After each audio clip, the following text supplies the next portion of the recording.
La parole est à Monsieur Harry Chalus. Merci, Président. Madame la Ministre, j'associe tous les députés ultramarins car c'est l'avenir de l'économie et de nos entreprises qui est en jeu.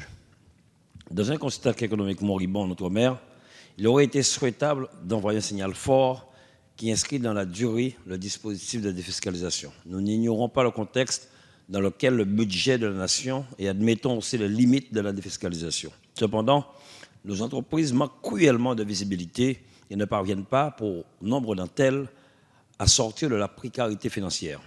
La fin annoncée de la défiscalisation laisse un vide qui freine d'ores et déjà les investissements en Outre-mer, ce qui laisse présager une aggravation de la situation économique de nos territoires. Seulement en 2015, 750 en liquidation en Guadeloupe.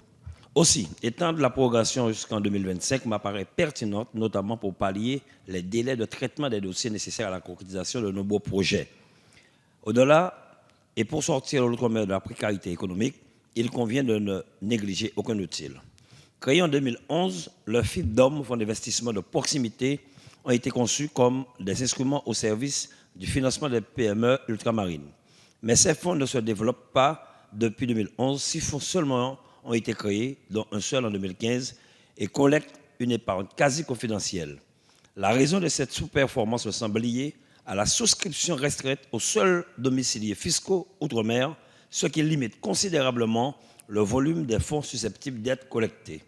Afin qu'ils puissent remplir son objectif et financer les fonds propres des PME ultramarines, j'ai déposé un amendement pour ouvrir la souscription à l'ensemble des contribuables français, car l'étroitesse de l'assiette de collecte semble pénaliser ce dispositif. Madame la Ministre, soutiendrez-vous cette démarche? Et au-delà des dispositifs de défiscalisation, quel outil le gouvernement envisage-t-il pour le financement de l'activité économique en Outre-mer à l'horizon 2020?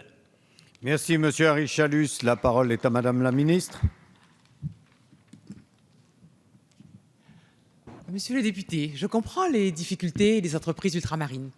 Mais quand même, je pense qu'une année où nous avons obtenu que le CICE soit porté à 9%, où nous sommes parvenus à faire exploser tous les compteurs et toutes les limites pour pouvoir améliorer le financement des entreprises ultramarines, je trouve quand même un peu sévère de nous dire qu'elles n'y voient pas clair, qu'elles vont mal.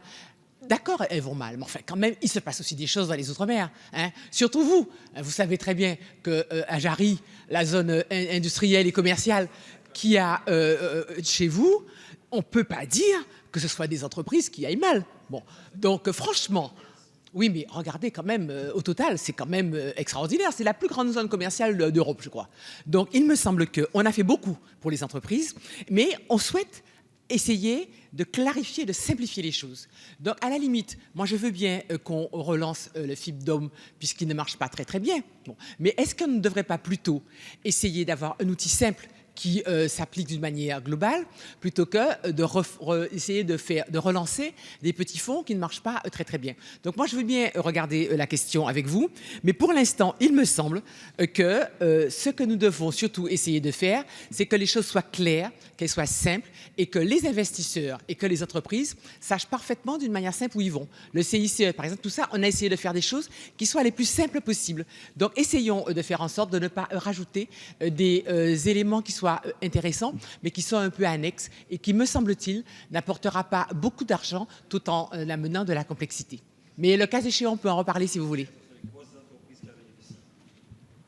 Merci. Oui, mais sinon, c'est la défisque. Encore une fois, ne disons pas aux gens que la défisque s'arrête.